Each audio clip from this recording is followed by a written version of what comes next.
Ma sadaqa ayaa loo dilay mase dil ayaa loo qorsheeyey?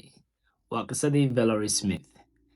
Keith Smith ayaa wuxuu wacay askarta amin saqdhexa ay tahay wuxuuna u wacay inuu u sheego xaaskiisa in la dilay oo ina dileen dad danyar ah oo wadada taagna oo tuugsanayeen. Marka waxa asaga sheekada uu u dhigay waxay ahayd dadka danyarta ayaa waxay ahayd nin iyo naag isla socda, nin da'da oo jira soddomiyada iyo gabar jirta laatamiyada.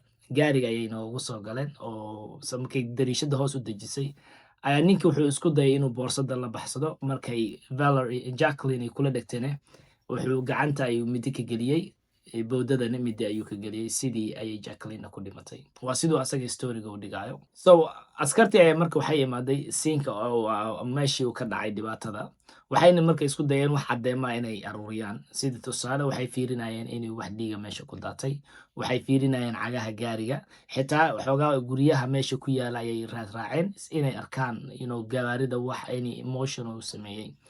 Intaaba wax caddeen habeenkii way ka heli waayeen. Marka way soo laabteen subaxii haddana ku soo laabteen meeshii sidii ay uga raadiyaan intii ay habeenkii ka raadinayeen. Markay caddeen waayeen oo wax caddeemay ay heli la'yihiin hadalka waxay hayaan Keith Smith iyo gabadhiisa oo markhaati ka ah oo labadooda leeyihiin gaariga ayaan ku jirnay markuu falkan dhacay. Intaas ayay caddeen hayaan. Marka maalimo markay wareysteen Keith, marka meeshan waxaa weliba arrin ka noqotay Keith Smith ayaa wuxuu aaday shaqadii ay Jacqueline ka shaqaynaysay wuxuuna ku dhahay life insurance-kii ku jirtay maadaama ay xaaskayga tahay way hadda ma noola, aniga hala igu lacagta beneficiary-kan anu ahaa aan qaato. Laakiin midda ayaa askarta marka shaki gelisay, so lacagtii hold ayaa la geliyey oo waa loo diiday in la siiyo. Then isla markii ayaa wuxuu bilaabay inuu dadka ka wacyigeliyo inay iska ilaaliyaan sadaqada inay bixiyaan oo arrinkan oo kale ay ka qabsan karo. Asoo sidaa u hadlayo ayaa marka wuxuu bilaabay inuu kala hadlayo idan. Markii koowaad wuxuu dhahay ninka ayaa meesha soo galay oo wax dilay oo boorsada dafi rabay.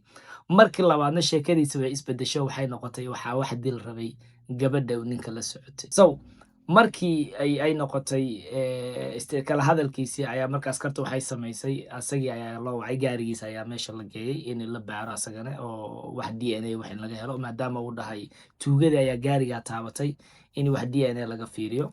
DNA-ga kiisii iyo kii gabadhiisa bas ayaa laga helay, laakiin DNA qof kale waa laga waayay sida ma aragtay third party oo dadkii ay dhahayn waa dadkii banaanka taagna tuugsanayay oo rabshada dhigay. Then askarta markuu dareenkii xoogaa ku yarbatay ayaa waxay bilaabeen marka telefoonkiisa ay ka qaadeen, laptopkiisii iyo telefoonka gabadhiisa. Asaga waa ka baaraandegay telefoonkiisa marka wax dhan lagama helin. Ha yeeshee laptopkiisana waxba lagama helin, but kii gabadhiisa ayaa waxay tustay marka inay meel kale joogeen, park kale ay joogeen, waddo kale ay mareen. So storiga ay sheegeen iyo telefoonka network wuxuu uu sheegayo oo laba story ay kala noqotay, iyadana way isqaban wayse oo waxay noqotay arrin kala duwan. Marka Keith waa shakiyey wuxuu bilaabay marka inuu joojiyo horta warbaahinta arrimaha iyo storiyada iyo waxa uu siinayay halkaas ayuu ku qatimay oo wuxuu dhahay no more. Then galbaha ka mid ah wuxuu soo qaatay gaariga alaabta lagu rarto, alaabtiisa ayuu rartay Baltimore uu ka guuray, wuxuu u guuray Florida.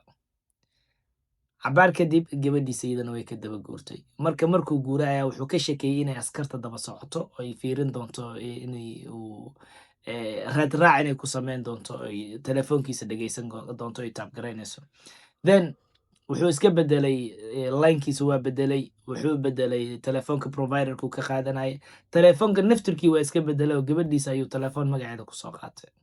Intaa marka wuxuu is leeyahay raadraac yaa lagugu samaynin.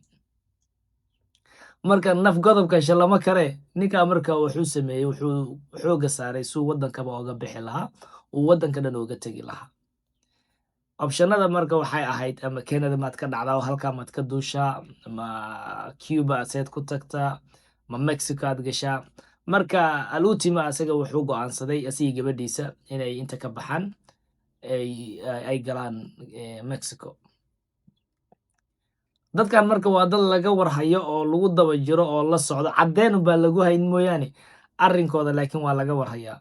Bes waa gaarigu drive gareeyay way baxeen asigii gabadhiisii markay Mexico 20 daqiiqo oo kale u jirto oo ay Texas meel ka mid ah marayaan ayaa askarta waxay alert garaysa askarta kale halkaa joogto waxaana warranta loo soo qaato arrestigooda labadoodiba waa la soo qabtay jeelka ayaa la keenay jeelka markii la keenay su-aalo weydis iyo arrin baa bilowday marka xog waxaana lagu soo ogay marka asaga inuu naagti dilay oo dembiga la dhahay niyow adiga wax yar baan idinkaga tag halkan markii warrantigaas ay askarta soo qaadanayso may ku soo qaadan inay caddeen hayso ninkan inuu dilay Jacqueline waxay ku soo qaadatay inay hadalladiisa isdaba mareen uuna kiis dil oo meesha yaalo halaas ayay warrantiga tahay warrantiga wax kale maysan caddaynayn but markii adig kiiskiisi la sii baaray intuu xirnaa ayaa marka waxaa lagu soo ogay ninkan inuu qof dilay gabadhiisana ay ahayd qofka ku caabiyey dilkan inuu geysto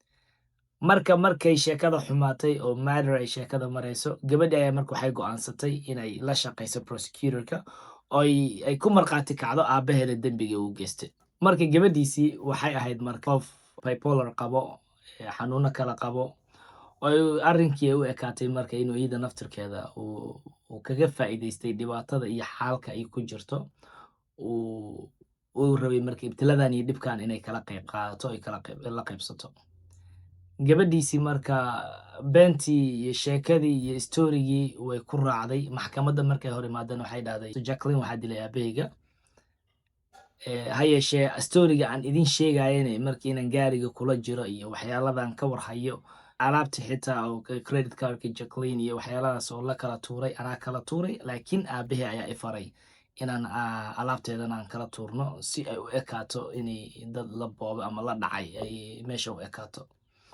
marka maadaama ay marka dhiil la xiratay prosecutorka ayadii waxaa la siiyey markaasna idana dembiga maaragtay murder qof inuu ku caabiso oo kale lagu qaadin oo go'aan dembi laga dhigo xukunka hooseeya so aabihii marka Keith waxaa lagu xukumay xabsi daa'in inuusan asaga weligiisa oo xabsiga kasoo baxayn oo noloshiisa xabsiga ku dhamaysanayo Valerie gabadhiisana iyadan waxaa la siiyey 5 sano oo xariga oo iyadan halkaa ku xirnaanayso marka kiiskii sidii ayuu kusoo gabagaboobay laakiin siduu ku bilowday oo ahayd inay ayada maxaa la dhihi jiray Jacqueline sadaqa ay bixisay loo dila ayaa sida uu ku dhamaaday ay tahay Keith oo rabo inay lacagta life insurance ka qaadanayo waa laba aad u kala fog waana kiis ka yaabiyey ma aragtay dadka meesha deganaa halkan waxaan kusoo gabagabeynayaa marka kiiska Jacqueline Smith iyo Keith Smith. السلام عليكم ورحمة الله وبركاته.